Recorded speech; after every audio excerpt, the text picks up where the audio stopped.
Class, welcome back. As we said last class that we'll continue with solutions.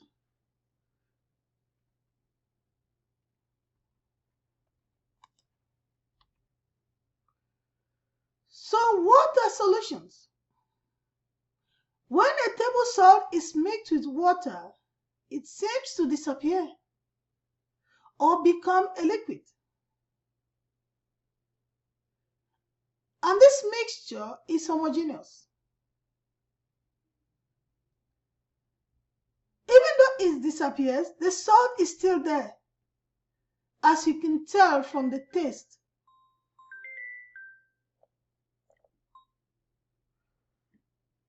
Or simply boiling away the water.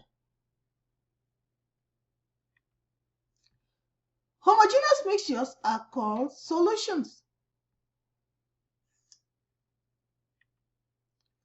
The components of the solution that changes state is called a solute.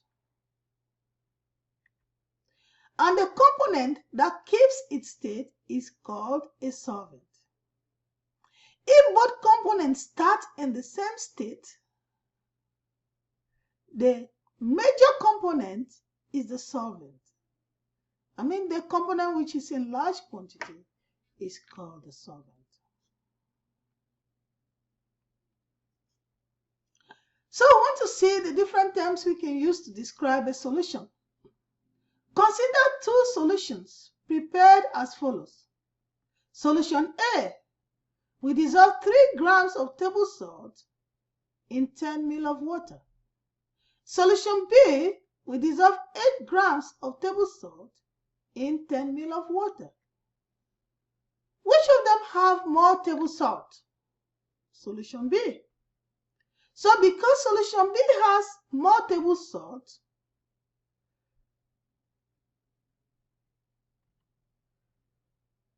we can describe them differently. We'll call solution A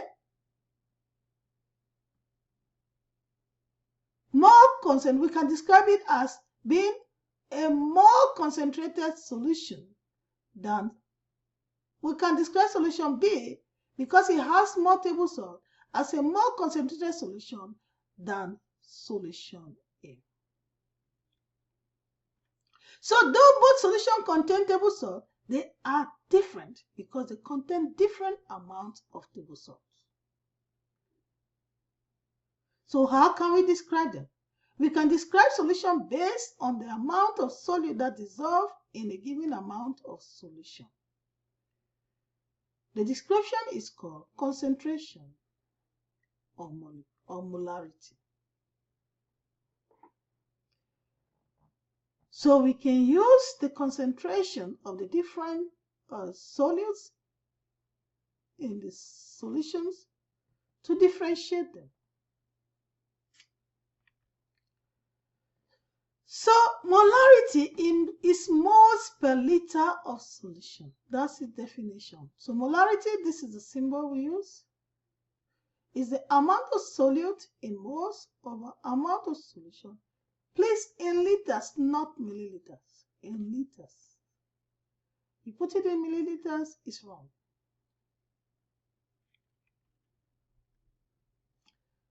So units of molarity, we call it molar or moles per liter. So when you see this, it's equals to this.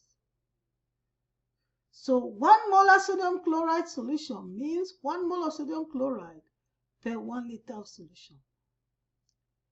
So you can try this. 5 m potassium chloride is 5 moles of potassium chloride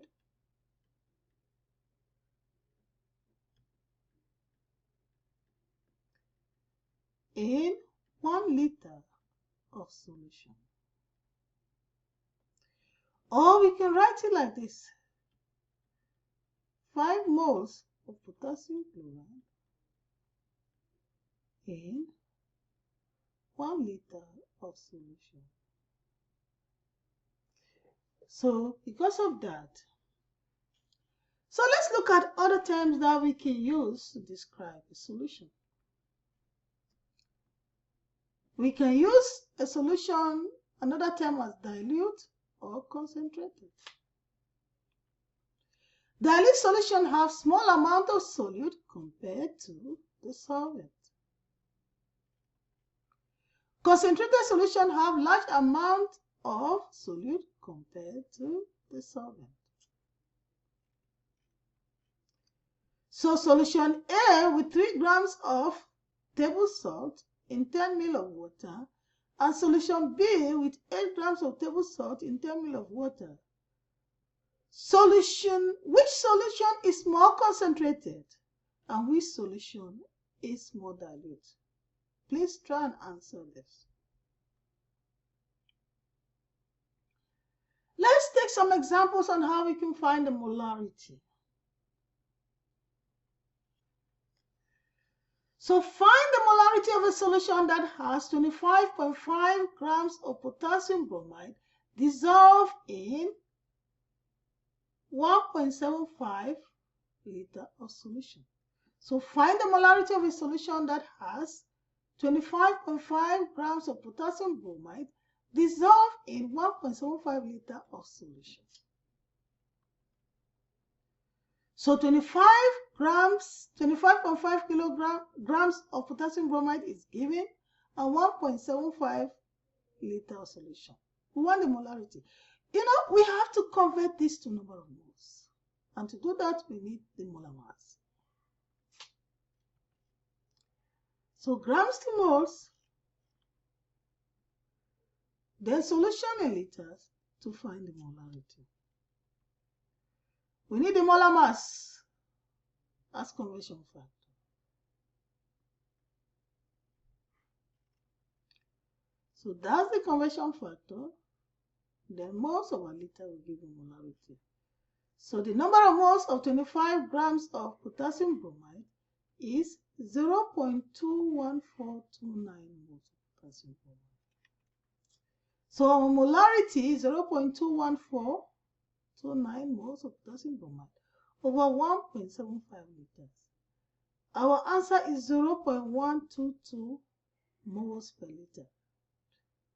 Please note we have 3 significant figures. So I want to see how we can use molarity as conversion factor. Molarity shows the relationship between moles of solute and liters of solution. If a sugar solution concentration is 2.0 molar, then we are saying that 1 liter of solution contains 2 moles of sugar. So that's the ratio. So from this, we can come up with a conversion factor. So 2 moles of sugar over 1 liter of solution, or 1 liter of solution over 2 moles of sugar. That's the conversion factor. So let's have some examples in which we're using molarity as conversion factor. So how many liters of 0.125 molar sodium hydroxide contains 0.255 moles of sodium hydroxide? So we have 0.125 molar sodium hydroxide. That's what is given. Then we have 0.255 moles of sodium hydroxide. We want the volume. We want to find the liters. So our plan is to convert sodium hydroxide to liters of solution. We have a conversion factor here, which is our molarity. We are going to use the molarity as the conversion factor.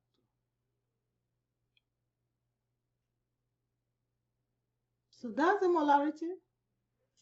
So number of moles of sodium hydroxide. This is our molarity. So we are going to expect to have 2.04 liters of solution.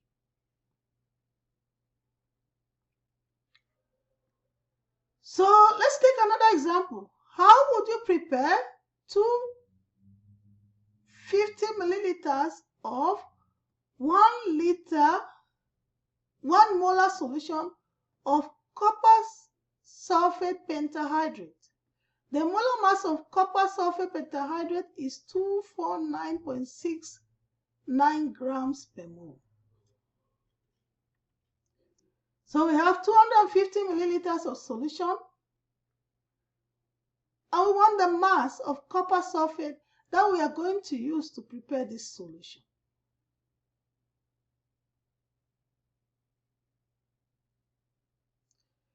Of course, we have to use our molarity as conversion factor and our molar mass. So let's look at the plan. We move from milliliter solution to liter solution to moles of copper sulfate to grams of copper sulfate. And these are our conversion factors.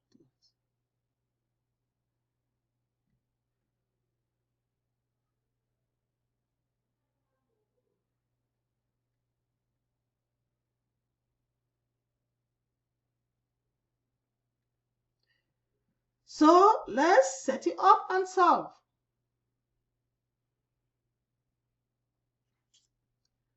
So we convert this to liters.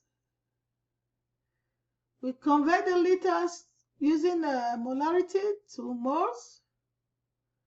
We convert the moles to mass. So we are going to have 62.4 grams copper sulfate pentahydrate. So in order to prepare this solution, we have to dissolve 62.4 grams of copper sulfate pentahydrate in enough water to have a total of 250 milliliters of solution. So what you do, you weigh your 62.4 grams of copper sulfate pentahydrate, use a 250 ml volumetric flask.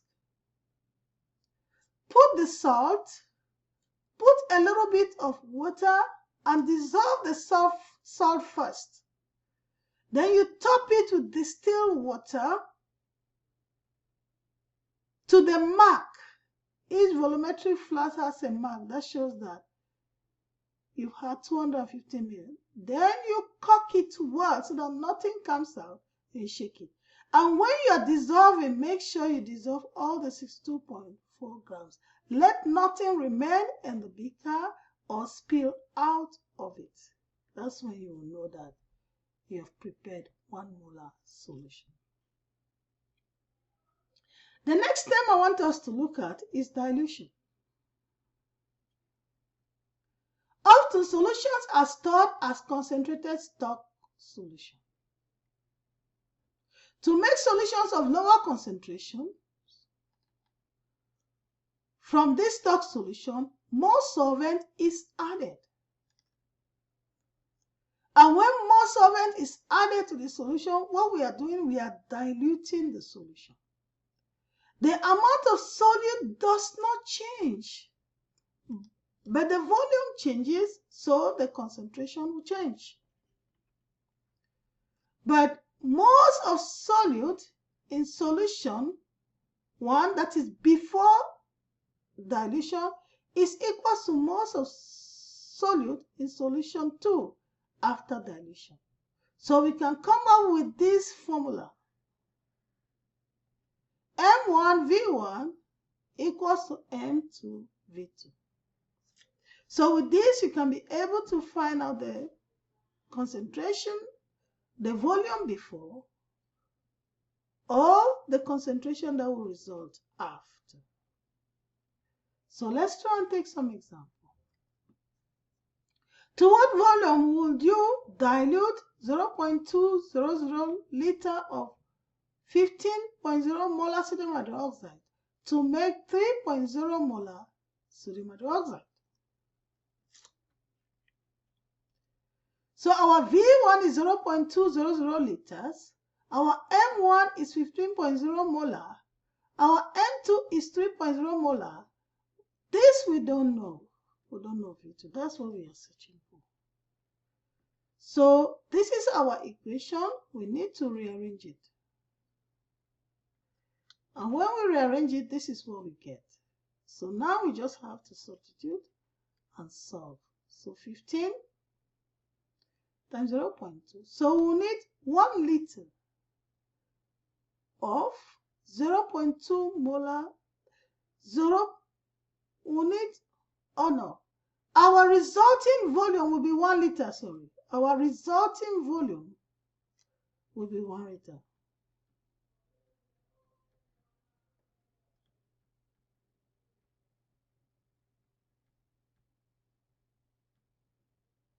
And the concentration will be 3 molar.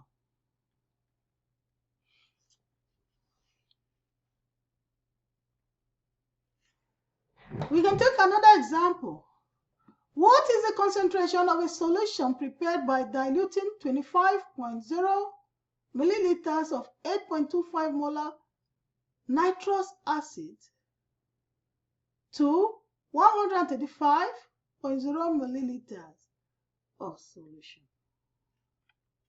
So this is what is given. V1 is 45.0 milliliters, M1 is 8.25 molar, V2 is 135 milliliters, M2 we don't know.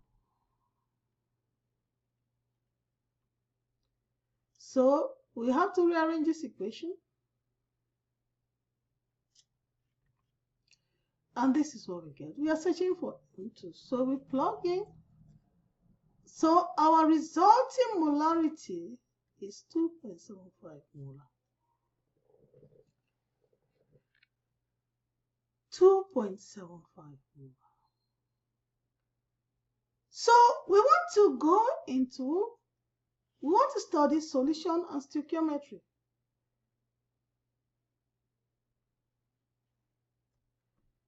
Since molarity relates the moles of solute to the liter of a solution, it can be used to convert between amount of reactants and or product in a chemical reaction. So how do we do that? Volume A, you convert to amount A in moles, then convert amount A in moles to amount B in moles, then now you convert amount B in moles to volume B.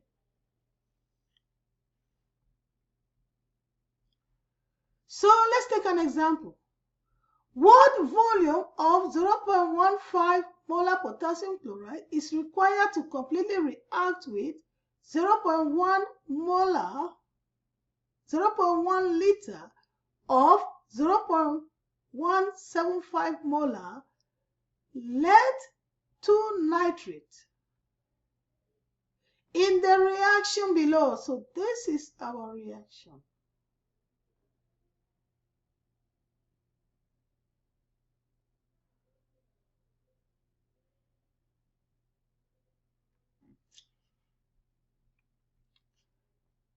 So we have this, which is given 0.15 molar potassium chloride and 0.150 liters of 0.175 molar lead nitrate. What we want is the volume of potassium chloride. That's what we want. So let's look at our plan.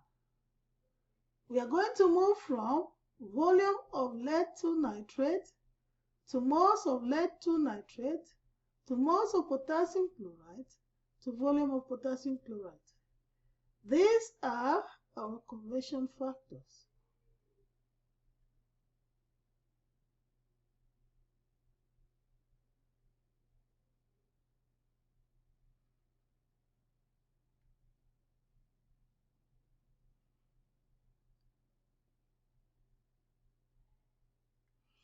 Those are the conversion factors.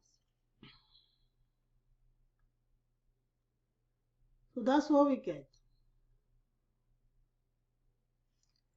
So now, you see we have this volume of lead-2 nitrate. We use the molarity of lead-2 nitrate to get the moles, multiplied by the volume to get the moles. Then we convert it. This is a mole ratio from a balanced equation. Then we use the molarity of potassium chloride to get the volume. So we want to look at a solution. What is really happening when a solution is occurring? There are attractive forces between the solute particles holding them together. And there are also attractive forces between the solvent molecules. So when we mix solute with solvent, there are attractive forces between the solute particles and the solvent. If the attraction between the solute and the solvent are strong enough, the solute will dissolve. But if not, it will not. So in this case, solvent-solute attraction, you see, so they pull it out. Solid-solid attraction does it. But if this is stronger than this, they pull this thing out. And when they pull it out, they don't leave it like that. So now you have solvent-solid interaction, you see. So when they pull it out, what happens is that they solvate it, you see.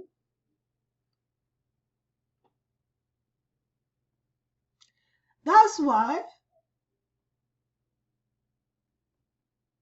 ionic compounds are soluble only in polar solvent because you can have that interaction. A non-polar solvent cannot interact with an ionic compound. You need that interaction between the solid and the solvent for a solution to be obtained. So each ion is attracted to the surrounding water molecules and pulled off and away from the crystals. When it enters the solution, the ion is surrounded by water molecules, insulating it from the other ions. The result is a solution with free moving charged particles able to conduct electricity. Able to conduct electricity. So solutions that conduct electricity, we call them electrolytes. And those that don't conduct electricity, we call them non-electrolytes. So electrolytes and non-electrolytes. Materials that dissolve in water to form solutions that conduct electricity are called electrolytes. And materials that dissolve in water to form a solution that will not conduct electricity are called non-electrolytes. So you see this, that's a table salt. You see it's glowing. This is sugar, no glow. So sugar is a non-electrolyte. It will not conduct electricity, but salt, sodium chloride, conducts electricity, so it is an electrolyte.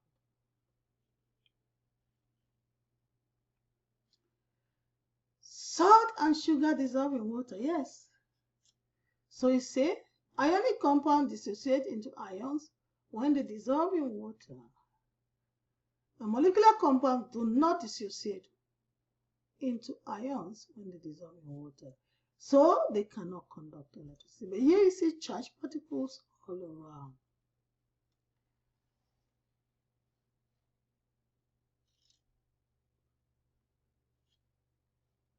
Acids are molecular compounds that ionize when they dissolve in water.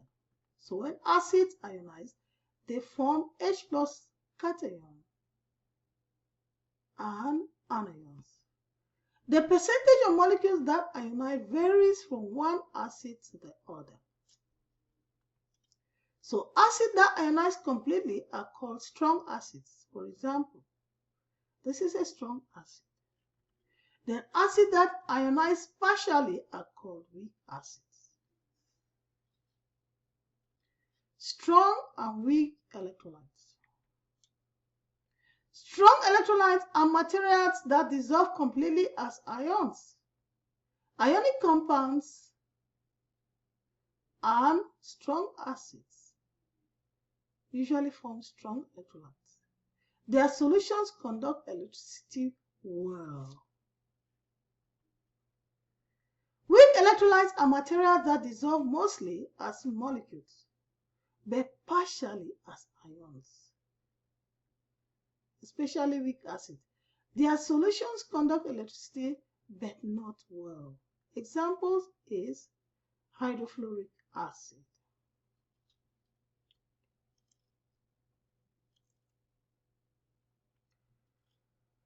So we want to write equation for the process that occurs when the following strong electrolytes dissolve in water. We want to try and see how we can write what is going on.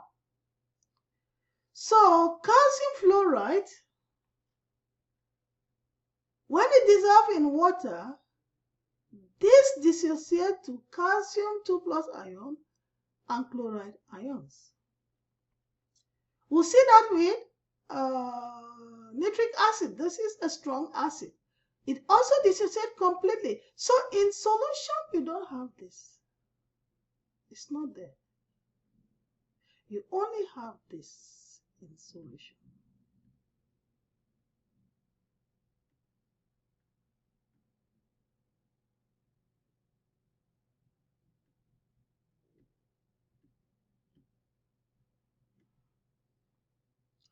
So this is what you have.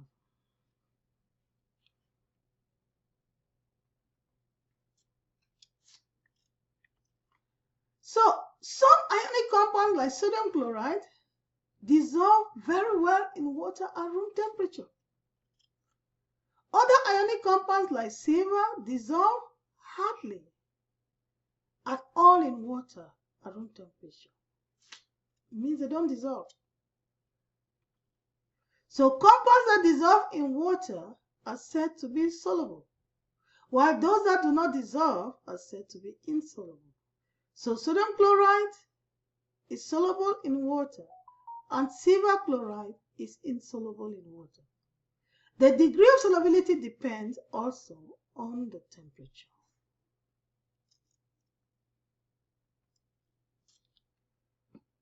When will salt dissolve?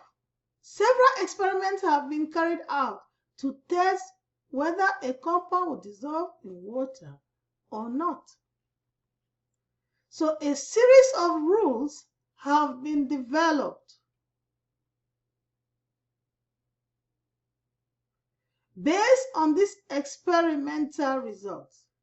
These rules are called solubility rules. They help us to be able to predict what is going to happen when you mix two aqueous solutions. So the solubility rules can be used to predict the solubility of several compounds. So let's take a look at solubility rules. So from the experiments, the solubility rule is that all group 1 compounds are soluble in water. All the nitrates and acetates are soluble in water. Then the chlorides of group 1 are all soluble. No, the chloride, the bromide, and iodide are all solubles, except those of silver, mercury 1 ion, and lead 2+.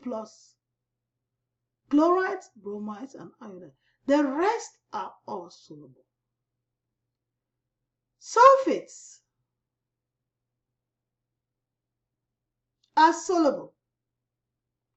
All the sulfates are soluble except those of silver, calcium, strontium, barium, and lead. Those ones are insoluble. We want to look at hydroxide.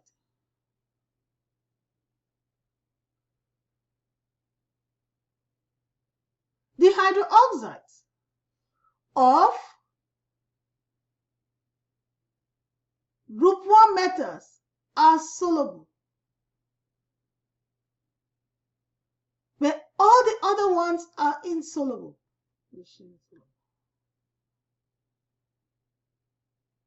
But those of group 1 metals are soluble.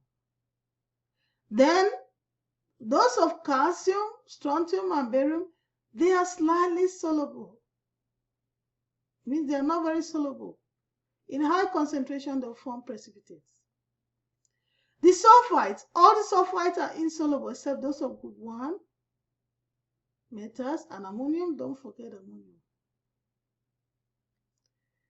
Then, and calcium, strontium, and barium, they are also soluble. Carbonate, phosphate, they are all insoluble, but those of group 1 are soluble. So this is a summary of the solubility rule. With this, we can be able to predict. So let's look at it. Determine if each of the following is soluble in water. This is a group 1. Of course, it will be soluble. This, they said the bromides are soluble except those of silver, mercury 1, and lead 2+. So that is insoluble.